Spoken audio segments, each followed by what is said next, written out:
YIMP, Yayasan Insan Mulia Pama. Assalamualaikum warahmatullahi wabarakatuh. Innal hamdalillah nahmaduhu wa nasta'inuhu wa nastaghfiruh wa na'udzu billahi min syururi anfusina wa sayyiati a'malina. Man yahdihillahu fala mudhillalah wa man yudlil fala hadiyalah. Asyhadu an la ilaha illallah wahdahu la syarikalah wa ashhadu anna nabiyyana wa habibana Muhammadan abduhu wa rasuluh alladzi la nabiyya wa la rasula ba'dah. Allahumma salli wa sallim wa barik wa zid wa an'im ala abdika wa rasulika wa khalilika nabiyyina Muhammadin wa ala alihi wa sahbihi wa man iktafa atharahu ila yaumil qiyamah. Faqala azza wa jalla fi kitabihil karim, a'udzu billahi minasy syaithanir rajim. Ya ayyuhalladzina amanu taqullaha haqqa tuqatih wa la tamutunna illa wa antum muslimun. Allahumma 'allimna ma yanfa'una wanfa'na bima 'allamtana wa zidna ilma wa arinal haqqa haqqan warzuqna ittiba'ah wa arinal batila batilan warzuqna ijtinabah. Amma ba'du. Ma'asyiral muslimin, jamaah salat Jumat rahimani wa rahimakumullah. Dalam mimbar yang mulia ini, di hari Jumat yang penuh dengan keberkahan ini, kita memuji Allah Subhanahu wa taala.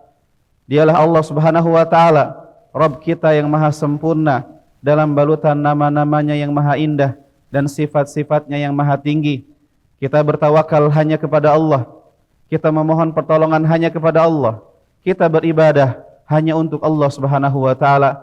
Dan mudah-mudahan kita termasuk hamba-hambanya yang pandai bersyukur kepadanya atas semua kemudahan-kemudahan, nikmat, hidayah, kasih sayang yang Allah curahkan kepada kita hingga sampai saat ini. Hari ini hari Jumat, ikhwatal iman, hari yang kita disunnahkan untuk memperbanyak salawat teriring salam kepada panutan kita, junjungan kita, Nabi Muhammad sallallahu alaihi wasallam, yang kita berdoa kepada Allah mudah-mudahan kita senantiasa diistiqomahkan untuk bisa mengikuti, menjalankan semua perintah-perintah atau sunnah-sunnah Nabi kita Nabi Muhammad sallallahu alaihi wasallam. Ikhwatal iman hadirin rahimani wa rahimakumullah. Dalam banyak ayat Allah Subhanahu wa taala mengatakan fayudillullahu may yasha wa yahdi may yasha. Sesungguhnya dialah Allah Subhanahu wa taala zat yang memberikan petunjuk kepada siapa yang Allah kehendaki, dan juga Allah menyesatkan siapa yang Allah kehendaki.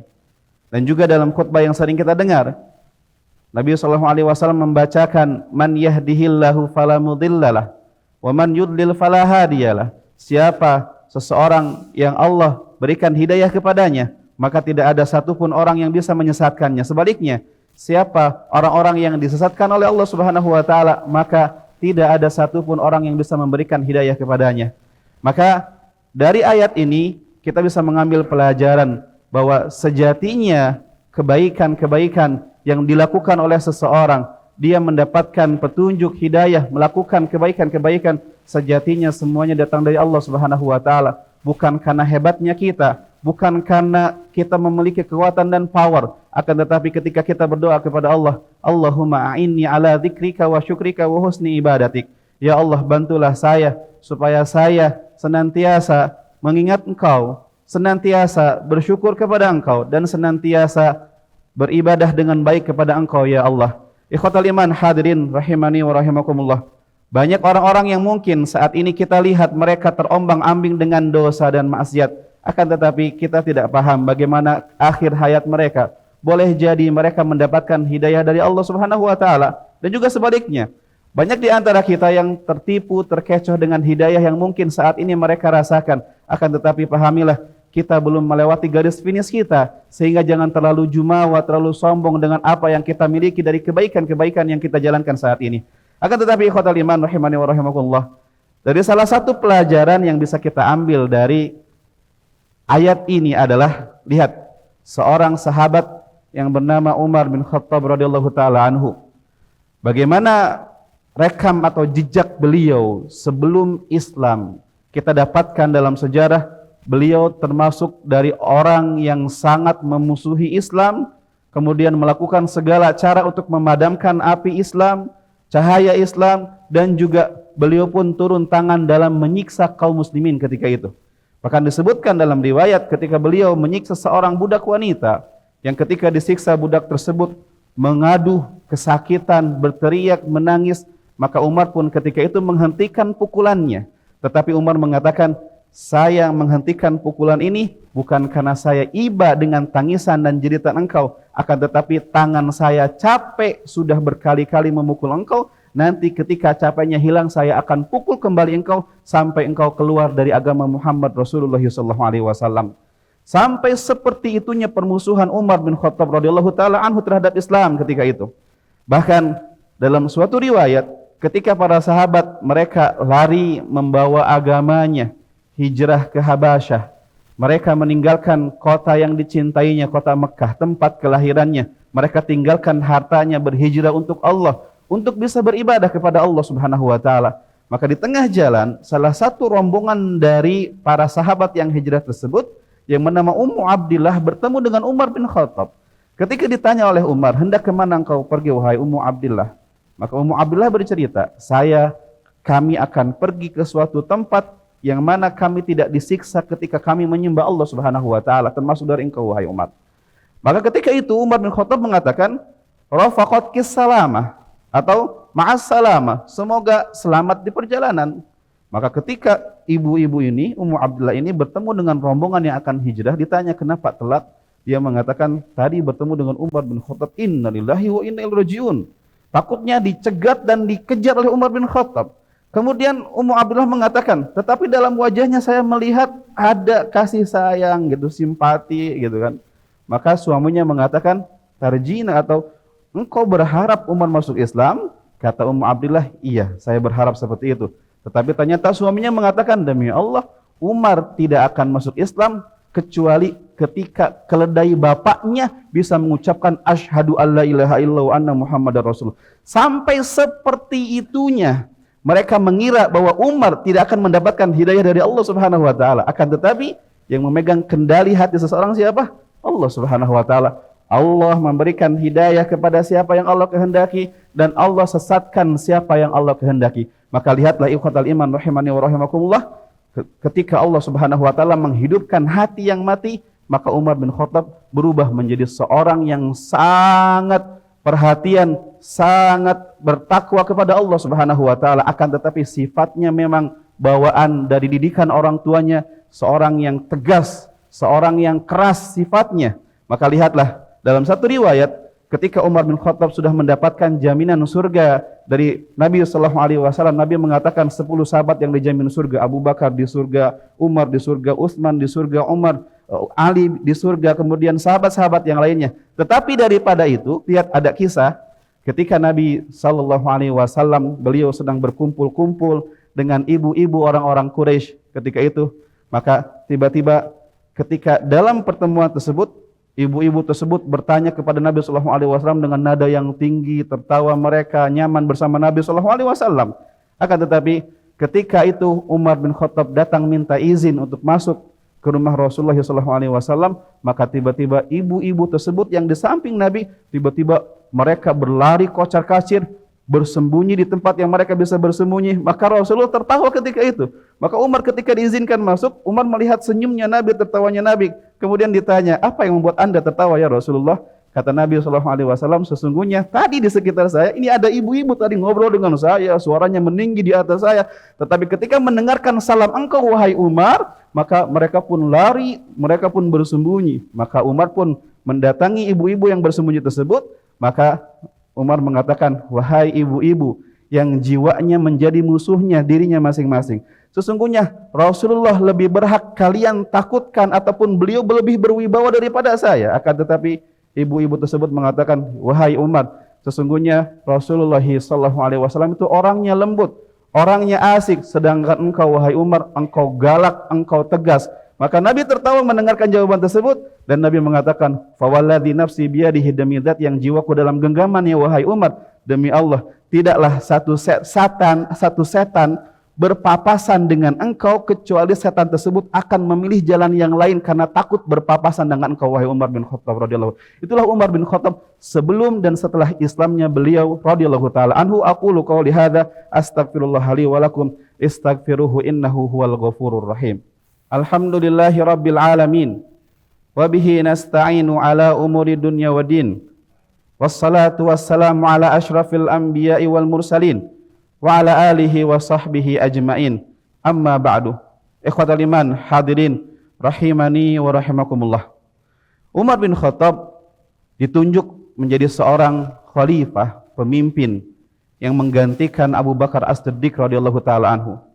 Ketika dalam majlis syura, dalam penunjukan kepemimpinan setelah Abu Bakar As-Siddiq, maka ketika itu Umar bin Khattab mengangkat tangan dan mengatakan, silakanlah kalian bermusyawarah, pilihlah siapa yang lebih berhak di antara kalian, sedangkan saya bukan bagian dari orang ataupun calon-calon tersebut. Umar bin Khattab tidak gila dengan kepemimpinan. Beliau tidak menginginkan kepemimpinan. Bahkan disebutkan dalam sebuah hadis yang sahih, Nabi SAW mengatakan, siapa yang dia meminta kepemimpinan, meminta jabatan, maka Allah tidak akan membersamai mereka. Akan tetapi ketika seseorang ditunjuk menjadi seorang pemimpin, maka terimalah kepemimpinan tersebut dan bertakwalah kepada Allah, maka Allah akan membersamai kepemimpinan mereka. Akan tetapi ceritanya panjang, akhirnya Umar bin Khattab pun menerima amanah tersebut menjadi seorang pemimpin kaum muslimin yang mendapatkan gelar Amirul Mukminin. Pada dasarnya, para sahabat ketika itu takut dengan kegalakan dan ketegasan Umar bin Khattab radhiyallahu taala anhu. Akan tetapi ternyata 10 tahun beliau menjabat sebagai seorang pemimpin, sebagai seorang khalifah, ternyata begitu banyak rekam sejarah, begitu banyak kisah-kisah yang takjub dan luar biasa akan kelembutan bagaimana Umar bin Khattab radhiyallahu taala anhu. Beliau seorang pemimpin yang dalam tekad kepemimpinannya beliau mengatakan tidak ada bedanya antara yang lemah dan yang kuat. Orang yang lemah di mata saya kuat ketika mereka benar. Orang yang kuat di mata saya lemah ketika mereka melakukan kesalahan. Intinya Umar bin Khattab tidak mencoba untuk menyenangkan satu kelompok, akan tetapi Umar bin Khattab memimpin negara berdasarkan Al-Quran dan hadis Nabi SAW dan juga menginginkan keridhaan dari Allah Subhanahu Wa Taala, bukan keridhaan manusia. Pada suatu ketika disebutkan dalam kisah yang banyak ikhwatal iman. Mudah-mudahan ini menjadi pembuka bagi kita. Kenapa dalam Islam sering kita ditanya siapa sahabat-sahabat terbaik, maka kita mengatakan Abu Bakar, urutannya kemudian kedua Umar bin Khattab, ketiga Utsman bin Affan, yang keempat Ali bin Abi Thalib. Mudah-mudahan ini pembuka. Mari kita buka sejarah mereka, kemudian contoh gaya hidup mereka. Ya mudah-mudahan ketika Nabi mengatakan al-mar'u ma'aman ahabba yaumil qiyamah, seseorang akan dikumpulkan bersama orang yang dia idolakan pada hari kiamat. Ketika kita mengidolakan, mencintai beliau radhiyallahu taala anhu, mudah-mudahan bisa berkumpul dengan beliau dalam surga yang sama dengan beliau radhiyallahu taala anhu. Maka ikhwatal iman disebutkan dalam sejarah, dalam kisah yang diriwayatkan oleh Al-Imam Ibnu Asakir rahimahullahu taala, disebutkan ajudan Umar bin Khattab radhiyallahu taala anhu yang bernama Aslam. Aslam selalu membersamai Umar bin Khattab kemanapun beliau pergi. Dan Umar ini disebutkan dalam sejarah itu beliau sering berjalan di malam hari ketika orang lain tidur nyenyak dengan kasur mereka, dengan bantal mereka, maka beliau keluar di malam hari untuk melihat keadaan rakyatnya. Berbeda dengan zaman sekarang, mungkin ada pemimpin-pemimpin yang seperti itu, wallahu alam, niat mereka bagaimana, ikhlas atau tidaknya wallahu alam. Akan tetapi biasanya di belakang mereka ketika belusukan ada kamera yang memberitakan di stasiun TV yang banyak. Akan tetapi Umar bin Khattab tidak diberitakan kecuali oleh ajudannya Aslam ketika itu. Maka suatu ketika Umar bin Khattab dalam masa pemerintahan beliau, yang beliau berusaha untuk menjadi seorang yang adil sebagai seorang pemimpin, maka beliau pun ketika itu berjalan di malam hari. Kita paham bagaimana dinginnya Madinah ketika musim dingin, maka beliau pun ketika itu keluar melihat keadaan rakyatnya. Ternyata ketika itu dilihat ada menjauh dari Madinah ada satu rumah yang mungkin bahasanya lampunya masih menyala. Di zaman itu menggunakan api, apinya masih menyala. Dan terdengar suara tangisan anak-anak di dalamnya. Maka Umar bin Khattab ketika itu dengan Aslam mendekati rumah tersebut, kemudian mengetuk pintu, meminta izin. Ketika diucapkan salam, assalamualaikum, dijawab oleh pemilik rumah, waalaikumsalam warahmatullahi wabarakatuh. Ternyata yang membuka adalah seorang ibu, seorang janda dengan anak-anak yang menangis ketika itu. Maka Umar bin Khattab pun minta izin untuk duduk di sana, beristirahat di sana. Maka ketika Umar bin Khattab basa-basi ketika itu dan mengatakan, wahai ibu, kenapa anak-anak ini menangis? Maka ibu tersebut mengatakan, demi Allah Pak, al-ju', lapar. Mereka menangis karena lapar. Tidak ada makanan yang kami makan hari ini. Mereka menangis menunggu makanan. Kata Umar bin Khattab, bukankah ibu sedang memasak? Saya melihat panci yang ketika itu ada api dimasak di sana. Maka ibu tersebut mengatakan, masakan di dalamnya tidak akan pernah matang selama-lamanya. Kemudian ketika dilihat, ternyata isinya ada dua riwayat. Riwayat yang pertama isinya adalah air mendidih. Dan yang kedua, riwayat yang kedua isinya adalah batu yang dididihkan ketika itu. Maka Umar bertanya, kenapa ibu melakukan hal seperti ini? Maka ibu tersebut mengatakan, demi Allah, saya tidak ada apa-apa, tetapi saya masih punya akal. Saya mencari cara untuk menenangkan anak saya, supaya mereka bisa tertidur. Saya pun berpura-pura masak di depan mereka, mereka menunggu lama, kemudian mereka pun mungkin bosan menunggu. Mudah-mudahan mereka bisa tidur. Tapi ternyata orang yang lapar tidak pernah tidur karena lapar mereka. Lihatlah bagaimana ikhwan kita di Palestina. Mereka kekurangan makanan, minuman. Mereka sedang terzalimi. Kita doakan mereka. Mudah-mudahan Allah berikan surga kepada mereka. Akan tetapi ikhwatal iman, di tengah-tengah obrolan tersebut, ibu tersebut mengatakan apa? Demi Allah, antara saya dengan pemimpin negeri ini, Umar bin Khattab, ada urusan di hadapan Allah Subhanahu wa taala. Kemudian di depannya Umar bin Khattab, ketika itu masyarakat hanya mengenal nama, gak mengenal wajahnya seperti apa. Di depannya Umar ketika itu, Umar mengatakan, memang urusan Umar apa dengan ibu? Ibu tersebut mengatakan, demi Allah, dia pemimpin kami, tetapi dia tidak tahu bagaimana keadaan rakyatnya seperti ini. Demi Allah, saya tidak ridho dengan kepemimpinan Umar bin Khattab radhiyallahu taala anhu. Maka ketika itu, Umar dalam hatinya mengatakan, waihaka, celaka engkau, wahai Umar. Celaka engkau. Umar dalam riwayat disebutkan apa? Di wajahnya ada hitam di sini, Pak. Hitam apa? Hitam bekas tangisan di setiap malam beliau menangisi dirinya. Beliau mengatakan, semakin hari kaum muslimin semakin banyak, semakin menyebar kaum muslimin, pemimpinnya Umar bin Khattab. Dan Umar pernah mengatakan, kalau seandainya ada satu onta lepas di Irak, demi Allah, Allah akan mempertanyakan itu kepada Umar bin Khattab radhiyallahu taala anhu. Dan beliau mendengar hadis yang diriwayatkan oleh anaknya sendiri Ibnu Umar. Rasulullah sallallahu alaihi wasallam mengatakan, kullukum ra'in wa kullukum mas'ulun an ra'iyatihi. Setiap kalian adalah pemimpin dan setiap pemimpin akan dimintai pertanggungjawabannya oleh Allah Subhanahu wa taala. Ketika ada seorang presiden di bawahnya 200 juta orang, maka dia akan ditanya oleh Allah tentang semua penduduknya seperti itu. Dan itu yang membuat Umar ketakutan setiap malamnya. Di sini ada janda yang lemah dengan anak-anaknya yang menangis mengatakan, demi Allah, saya ada urusan dengan Umar di hadapan Allah Subhanahu wa taala. Umar mengatakan, celaka engkau wahai Umar. Celaka engkau. Maka akhirnya Umar bin Khattab radhiyallahu taala anhu, beliau pun akhirnya bergegas dari rumah tersebut, kemudian balik ke tempat makanan negara ketika itu, kemudian dibungkuskan makanan, dikarungkan makanan, daging, gandum, ketika itu diikat. Maka ajudannya Aslam mengatakan, wahai Umar, biarkan saya yang mengangkat, saya ajudan engkau. Maka Umar mengatakan, angkatlah itu wahai Aslam, jika engkau nanti pada hari kiamat ingin mengangkat dosa-dosa saya di hadapan Allah Subhanahu wa taala, biarkan saya yang mengangkat. Ibu tersebut mengadukan saya. Maka akhirnya Umar pun mengangkat karung tersebut, kemudian datang ke rumah ibu tersebut kembali, kemudian Umar pun minta izin untuk memasakkan makanan tersebut, kemudian dimasakkan, kemudian anak-anak pun bahagia mendapatkan masakan tersebut. Apa yang kita keluhkan ikhwatal iman? Kita punya segalanya, makanan, rumah, tempat tinggal, mobil dan sebagainya. Apa yang dikeluhkan? Lihat bagaimana banyak orang-orang yang kurang dari kita. Maka ketika itu Aslam mengatakan, wahai khalifah, sudahlah, ayo kita pulang. Di siang hari engkau capek bekerja, di malam hari engkau seperti ini. Maka Umar mengatakan apa? Sebentar wahai Aslam, saya ingin melihat bagaimana orang-orang yang lapar ketika mendapatkan makanan mereka tertawa karena memang lapar membuat seseorang tidak bisa tidur wahai Aslam.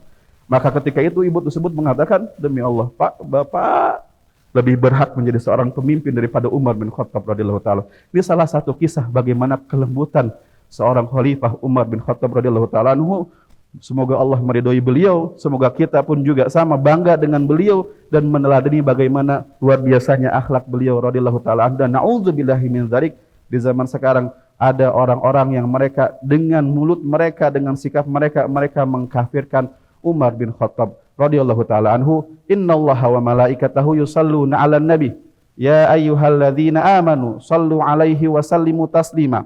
Allahumma salli ala Muhammad wa ala ali Muhammad kama sallaita ala Ibrahim wa ala ali Ibrahim innaka Hamidum Majid.